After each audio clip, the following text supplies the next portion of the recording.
Nurses and midwives at Sydney's Blacktown Hospital are threatening to take industrial action unless Western Sydney Local Health District addresses concerns over patient safety and personal wellbeing. It comes just days after 20 obstetricians vowed to quit over staffing issues. Joining me now is Brett Holmes. He is the General Secretary of the New South Wales Nurses and Midwives Association. Brett, thank you for your time. What is your biggest concern?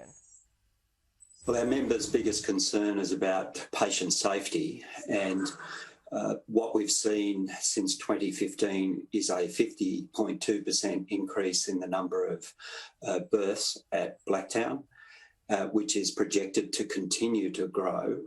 And we've only seen an 11% increase in the numbers of midwives.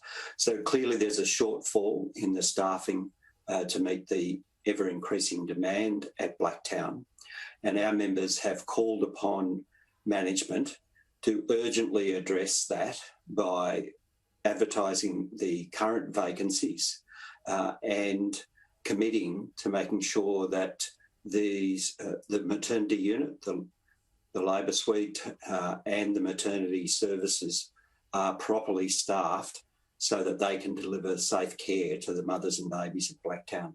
What effect is this understaffing having on newborn babies and mothers? Well, we don't know the exact correlation, but there's been an awful lot of trauma in this unit in that over 18 months we've seen 5 neonatal deaths. This is a tragedy for the families affected, but it's also very traumatic for all staff who are involved in those serious incidents and tragic incidents.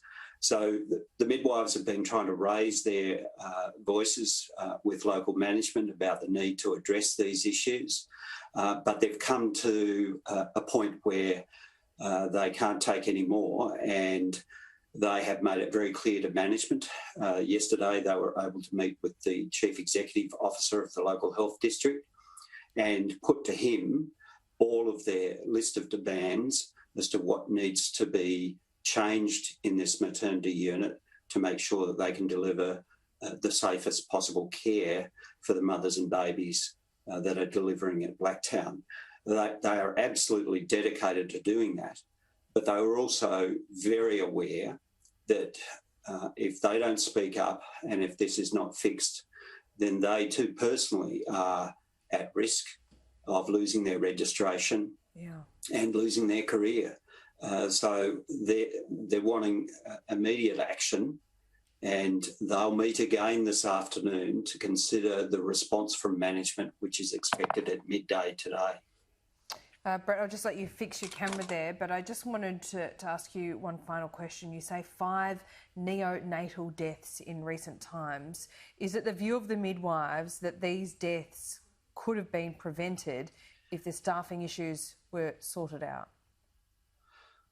Well, the inquiries underway will obviously determine that, but everyone knows that if you don't have enough staff and if you run off your feet, then your ability to have your finger on everyone's pulse, to have your eye on every patient is just not there. So there's some deaths that obviously are unavoidable, and every death is tragic in maternity. It's an area where everyone expects a positive outcome, and when you see tragedies, it has a very searing and deep impact upon all staff and, of course, the families and the community.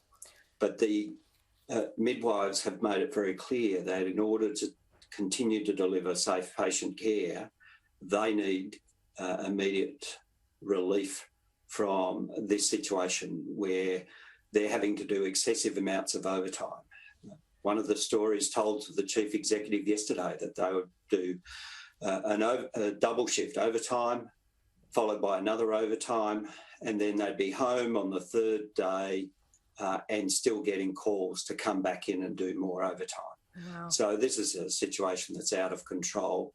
It needs immediate action from the local health district And I think we need to see the state government commit to making sure that Blacktown Hospital is fully funded to allow these additional staff to be brought on now.